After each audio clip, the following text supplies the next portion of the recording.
کر دے آج بھائی میں گھر سے باہر رہتا ہوں، ماں اس کی ان پڑھ ہے، میرا بچہ سوسائٹی نے، معاشرے نے، سماج نے، حالات نے، سکول نے، دفتر نے، کالج نے اور میرے محلے کے ان آوارہ لڑکوں نے جو چرس پیتے انہوں نے اس کو بگاڑ دیا ہے۔ آپ کہیں گے یقیناً ایسا ہی ہے، لیکن قصور میرا ہے کہ تربیت میں نے نہیں کی، لیکن میں نے سوشل میں دے دوں۔ اگر یہی کردار ہمارے سوسائٹی کے کسی بڑے آدمی کا بیان کیا جائے تو وہ کسی کو منہ دکھانے لائق نہیں رہے گا، اور ہم اور آپ جو چھوٹے چھوٹے ہیں ہم بھی ان چیزوں کو کسی کے سامنے عیاں کرنا نہیں چاہیں گے۔ کیا ہے، مثال کے طور پہ میں مولوی ہوں، میرے 10 دوست ہیں، ان میں سے 6 لوگ ایسے ہیں کہ جو نماز پڑھتے ہیں، داڑھی رکھتے ہیں، روزہ رکھتے ہیں، اچھا لباس پہنتے ہیں، مسجد میں میرے ساتھ آتے ہیں۔ 4 ان میں سے ایسے ہیں جو شراب پیتے ہیں، فعل حرام انجام دیتے ہیں، جھوٹ بولتے ہیں، چوری کرتے ہیں۔ انسانیت کا تقاضا کیا، میں کن کی تعریف کروں گا؟ جو نمازی ہوں گے، میں ان کا تذکرہ کروں گا کہ جو میرے کریکٹر سے ملتے ہیں، میں ان کا تذکرہ نہیں کروں گا۔ کیوں؟ ان کی عزت کا مجھے خیال نہیں ہے، مجھے اپنی عزت کا خیال ہے کہ جب یہ بات ایکسپوز ہو جائے گی کہ مولانا صاحب کا ساتھی جھوٹا ہے، میں آپ کو لے جانا چاہتا ہوں، مولانا صاحب کا ساتھی جو وہ غاصبی ہے، مولانا صاحب کا ساتھی جو وہ فراڈیا ہے، تو مولوی صاحب کی عزت پہ حرف آئے گا۔ تو میں اپنی شناخت کو بچانے کے لیے اس کے کالے کرتوت پر، کردار پہ پردہ ڈالوں گا، کیونکہ میری ریپوٹیشن کا سوال ہے، میرے سٹیٹس کا مسئلہ کہ لوگ مجھے کہیں گے آپ عالم دین تھے، آپ مولانا تھے، آپ کے ایسے ساتھی ہیں۔ کیوں کہ آپ دوستوں کو پہچاننا ہو تو ان کے دوستوں کو دیکھ لو، لیکن قرآن نے کیا کیا؟ قرآن نے سب کا پردہ کھول کے رکھ دیا، قرآن نے کوئی رعایت نہیں کی۔ کہا آدم علیہ السلام کے 2 بیٹے ہیں، دونوں کا کردار قرآن مجید میں موجود ہے، ایک قاتل کے عنوان سے، بد کردار کے عنوان سے، غاصب کے عنوان سے، ظالم کے عنوان سے ہے، اور ایک مقتول ہے، مظلوم ہے اور دین کا حامی اور مددگار ہے۔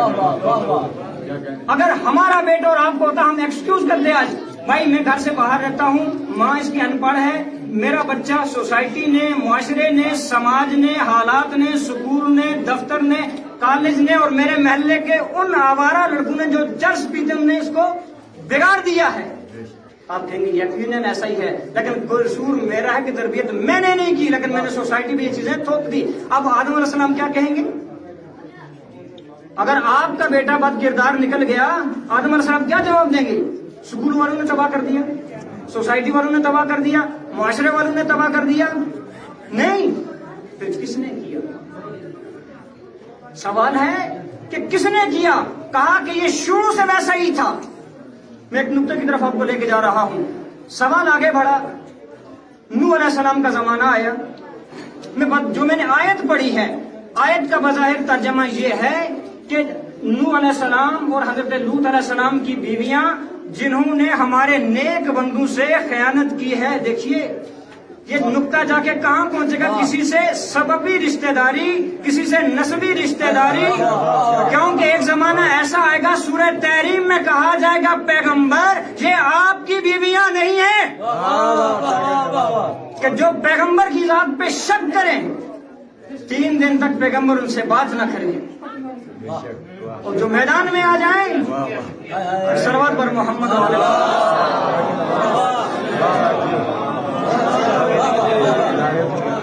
آپ سوئے ہیں، ایک بلند ترین زندہ جیسی صلوات بھیجیے۔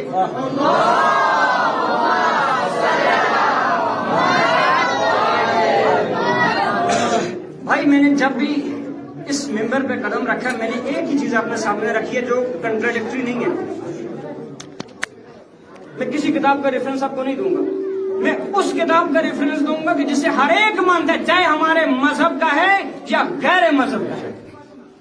لہذا اگر میں کسی کتاب کا کہوں، آپ پہلے کہیں گے راوی کون ہے، لکھنے والا کون تھا، مسلمان تھا، فلاں تھا، نہیں، میں فلاں کی بات نہیں کر رہا ہوں، میں اس کا کہوں گا کہ جس نے کبھی جھوٹ بولا ہی نہیں، جو خالق سچ ہے اور خود کہہ رہا ہے کہ کونوا مع الصادقین، کہ جو سچوں کے ساتھ ہونے کی دعوت دے رہا ہے۔ بس مختصر کر رہا ہوں میں کہ نوح علیہ السلام کا زمانہ آیا،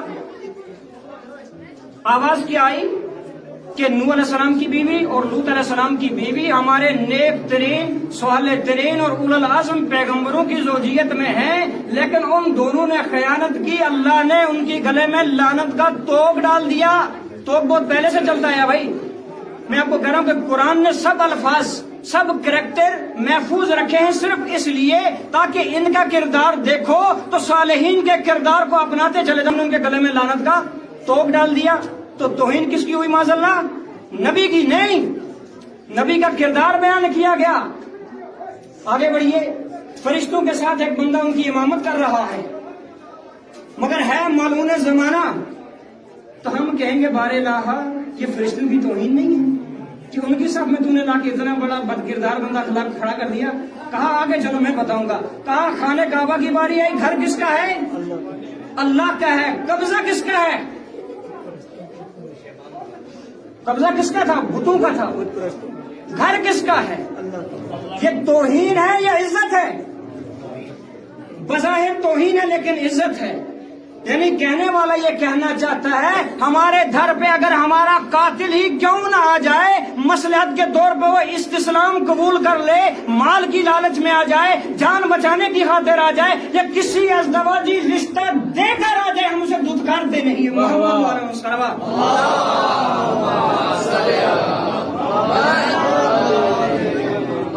ایمان نرے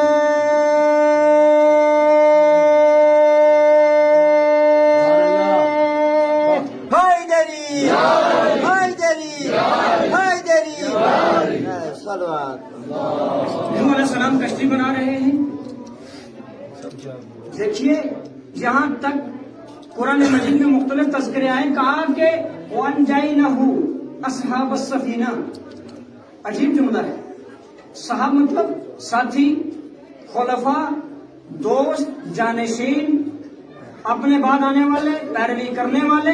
لیکن قرآن کیا کہہ رہا کہ ہم اصحاب سفینہ، یعنی جو لوگ کشتی والے ہیں انہیں نجات دینا چاہتا ہوں. لیکن ہم دست ادب جوڑ کے کہیں گے بار الہ بنانے والا صاحب شریعت نبی ہے، یہ کیوں نہیں کہا کہ اصحاب نبی کو نجات دے رہا ہوں؟ نجات کشتی والوں کو نہیں، کشتی بے جان چیز ہے. اب نہیں سمجھے؟ کشتی بے جان چیز ہے لیکن نسبت قرآن نے دی کہ اصحاب سفینہ کو نجات ملے گی. لیکن کب؟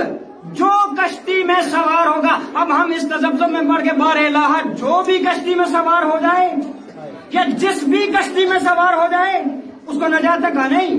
اب پیغمبر اسلام نے کہا کہ مثل اہل بیتی کا مثل سفینہ نوح من رکبہا فنجا. میرے اہل بیت کی مثال کشتی نوح کی جیسی ہے، جو بھی اس کشتی میں سوار ہو گیا اس نے نجات اور فلاح پا دی.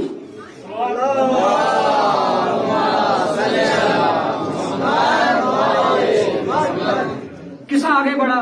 موسیٰ علیہ السلام پہ آئیے. ان کے بھی صحابی ہیں، ان کے بھی چاہنے والے ہیں، ان کے ماننے والے بھی ہیں. ادھر موسیٰ علیہ السلام فرعون سے لے کر اپنے لشکر کو دریا کے کنارے پہنچے.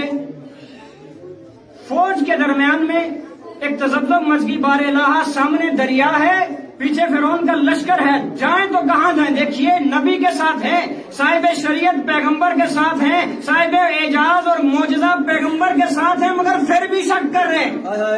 یہ شک والی بات آج کی نہیں ہے کہ اگر کوئی غار میں روئے پیغمبر سانپ آ گیا، پیغمبر سانپ آ گیا کیسے بچیں گے؟ یہ آج کی نہیں، آدم علیہ السلام کے زمانے کی ہے. کہا اب سامنے دریا ہے، پیچھے لشکر ہے، سوچنا آپس میں مشورہ کر رہے ہیں کہ بچیں گے کیسے، بچائے گا کون؟ ایک نے کہا یہ جو آگے چل رہا ہے یہی بچائے گا. کہا نہیں بھائی دریا ہے سامنے. کہا نا اب اس کی شخصیت کو مت دیکھو، اس کے مرتبے کو دیکھو، اس کی بات کو دیکھو. دریا کے کنارے پہنچے. موسیٰ علیہ السلام نے کہا کیا کرنا ہے؟ کہا کیا کر سکتے ہیں، راستے ہی نہیں آگے. حکم پروردگار ہوا کہ دریا میں عصا مارا جائے. اب موسیٰ ایک عصا مار کے بھی دریا سے فوج کو نکال سکتے تھے. 12 عصا مارنے کے مطلب کیا تھا؟ 12 دریچے بنانے کا مطلب کیا تھا؟ اور 12 راستے کیوں بنائے؟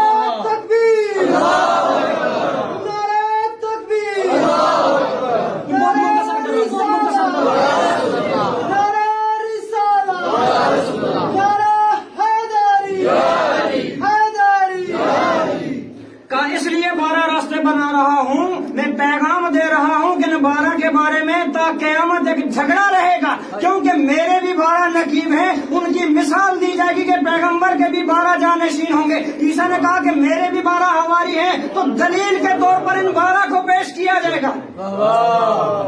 اس لیے میں نے 12 راستے بنائے۔ اگر ایک راستہ رہا تو کم سے کم 12 گروہ بھی گزریں گے، راستہ ایک ہی ہے، لیکن میں نے 12 راستے بتا کے بھائی جب پہلے کے راستے پہ جاؤ گے تو دریا کو پار کرنا مقصد ہے، دوسرے کے راستے سے جاؤ گے تو دریا کو پار کرنا مقصود ہے۔ ادھر 12 کے 12 قافلے پار ہوں گے، فوراً پار ہوتے دریا کے پاٹ مل گئے۔ کیا کہا؟ سب لوگ مجھے شکر اللہ نجات مل گئی، پار چلنے سے کیا اللہ کا شکر ہے نجات مل جائے۔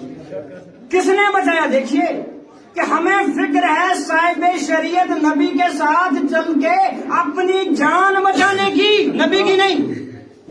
قرآن نے آگے کریکٹر بتائے، قصہ ختم ہو گیا۔ موسیٰ علیہ السلام کو حکم ہو کہ 40 دن کے لیے آزمائش کے طور پہ کوئی دور پہ چلے جاؤ۔ دیکھیے خلافت کہاں سے بنی ہے؟ غدیر میں اعلان ہوا اور دین تمام ہوا، دین غدیر میں نہیں بنا ہے۔ اسی لیے ہم ایک اشتباہ کرتے ہیں کہ دین اسلام کب سے ہے؟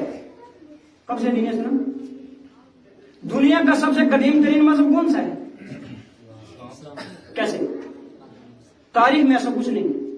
تاریخ میں لکھا ہے کہ سکھ مذہب کے 500 سال کے بعد اسلام آیا۔ یہ دنیا کی تاریخ ہے، اور اس میں 2 لفظ آپ کو ملیں گے، ما قبل تاریخ اور ما بعد تاریخ۔ اگر عقل کے اندھے نہیں تو تاریخ سے پہلے کون سی تاریخ؟ یہاں پہ تاریخ نہیں۔ ایک نقطے کو چھپایا جا رہا کہ تاریخ بہت زحمت دیتی ہے۔ دیکھیے تاریخ ایک آئینہ ہے جو ہر ایک کو اس کی شبیہ ویسے دکھاتی ہے جیسے قرآن نے کرداروں کو بیان کیا ہے۔ چلے گئے کوئی دور پہ، ہارون آپ یہاں پہ رہیے، 40 دن کے بعد واپس آئے، ایک پیغام دینا چاہتے ہیں کہ آپ موسوی نہ بنیے، اب تک آپ موسوی تھے، آج سے آپ ہارونی بن جائیے۔ کیوں کہ سامنے قافلہ قارون کا ہے، قارون صاحب مال ہے، صاحب ثروت ہے، اور زمانے کا سب سے بڑا دولت مند ہے، جس کو الفاظ دیگر کہیے کہ وہ غنی تھا، مال کا غنی تھا وہ۔ آگے بڑا قافلہ لوٹ کے واپس آئے، 40 دن میں لوگوں نے مذہب بدل دیا۔ 40 دنوں میں لوگوں نے مذہب بدل دیا۔ آپ کہیں گے یہاں پہ نقطہ کیا ہے؟ پیغمبر اسلام سے آپ اس چیز کو ملا رہے ہیں، معاذ اللہ قرآن میں تحریف کر رہے ہیں، رد و بدل کر رہے ہیں۔ نہیں، پیغمبر کی حدیث کا سہارا لوں گا کہ یا علی انت منی بمنزلت ہارون من موسیٰ الا انہ لا نبی بعدی۔ علی تمہاری مثال میرے لیے ہارون کے جیسے موسیٰ کی ہے، فرق یہ ہے کہ موسیٰ کے بعد نبی تھا، میرے بعد کوئی نبی نہیں ہے۔ اس لیے میں نے کہا کہ اس کا وزیر میرا وزیر، اس کے خلیفے میرے خلیفے، اس کے جانشین میرے جانشین برابر ہے۔ میں قرآن سے حوالہ دے رہا ہوں، قافلہ آگے بڑھا، بس مختصر کر رہا ہوں۔ طالوت اور جالوت کا قصہ آپ نے پڑھا ہے۔ لوگ اٹھے، فطرت ہے کہ جب ہم پہ ظلم ہوتا ہے تب ہمیں کوئی چیز یاد آتی ہے، تب ہمیں گاؤں میں چھوٹے بڑے کسی کی قدر آتی ہے، جب ہمیں اپنی مشکل آتی ہے۔ لیکن جب اس کی مشکل ہوتی ہے ہم بیٹھ کے تماشا دیکھتے ہیں۔ آج مزاج آیا نا اونٹ پاڑا دلاؤں، تھوڑا جب کسی تماشا دیکھتے ہیں، لیکن یہ نہیں سوچتے کہ کل ہماری باری بھی ہو سکتی ہے۔ یہ فطرت، میں معاشرے کی باتیں کر رہا ہوں۔ ان پہ ایک جالوت بادشاہ نے ظلم کرنا شروع کیا۔ زمانے کے نبی کے پاس گئے کہ اس کو نجات دینا کوئی بندہ روڑ کر دیو۔ نبی نے کہا کہ ان اللہ بعثا، یقیناً اللہ بھیجسی ایک بندے ہو جڑا دوسری نصرت کر سکے، جو آپ کی مدد کرے گا۔ وقت اچھا ٹھیک ہے، نبی وقت سے کیوں کہ کچھ لوگوں نے پیغمبر سے آنے سے پہلے یہ کہا تھا کہ جب پیغمبر آئیں گے ایک ایک سے گن گن کے چن چن کے بدلے لیے جائیں گے، جتنا ظلم چاہتے ہو کر لو۔ لیکن جو ہی پیغمبر آئے سب سے پہلے وہ دشمن بن گئی۔ سلسلہ آگے بڑھا، مختصراً طالوت علیہ السلام کو بھیجا گیا، قوم نے کہا اس کو بھیج دیا، یہ غریب آدمی ہے بھائی، اس کے پاس پیسہ نہیں، اس کے پاس مال نہیں، اس کے پاس دولت نہیں، اس کے پاس کوئی رشتہ داری نہیں، اس کے پاس کوئی خاندان نہیں، یہ کیا مدد کرے گا؟ تو انہوں نے کہا نہیں مدد کرے گا، کہا کہ اللہ تعالیٰ نے انہیں جسم میں قوت دی ہے، اشارہ سمجھیے کہ انہیں جسم میں قوت دی ہے اور علم میں بے مثال قرار دیا ہے، یہی میرا وزیر قرار پائے گا۔ اب آئیے در پیغمبر پہ کہ فلاں کو کیوں نہیں جانشین منتخب کیا، اس کے پاس مال تھا، فلاں کو کیوں نہیں جانشین منتخب کیا، اس کا روب و دبدبا تھا، فلاں کو کیوں نہیں جانشین مقرر کیا، اس کی ہیبت تھی۔ کہا کہ اس لیے نہیں کیا کہ یہ تمام کی تمام چیزیں فانی تھی، ہم نے اسے منتخب کیا کہ جس کا علم لازم دیکھ سلوات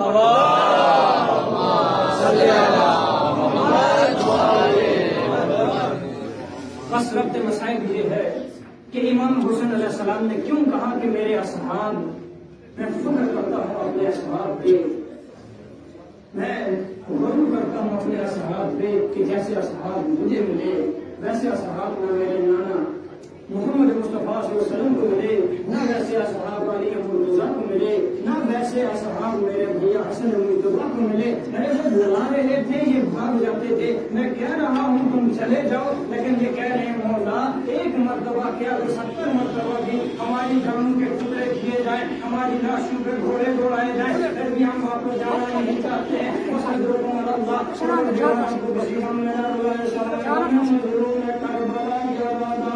اللہ